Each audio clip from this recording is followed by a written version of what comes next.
Ma arvan, et põhihariduses on võimalik kõike seda, mida Oskar meile räägib, adresseerida tegelikult mitmel moel.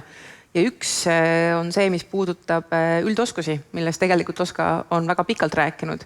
Ehk et kogu selles muutuvas maailmas on need inimese kesksed oskused, mida tuleb arendada, selleks peab olema õpetaja, kes oskab neid arendada. Ja see ei ole midagi, mille puhul me isegi saame rääkida õppekava muutmisest, sest et see on küsimus, kuidas me õpetame, millised oskusi, mil moel me teadlikult arendame ja siin on hästi palju nii õpetaja kui ka tegelikult koolijuhi teha.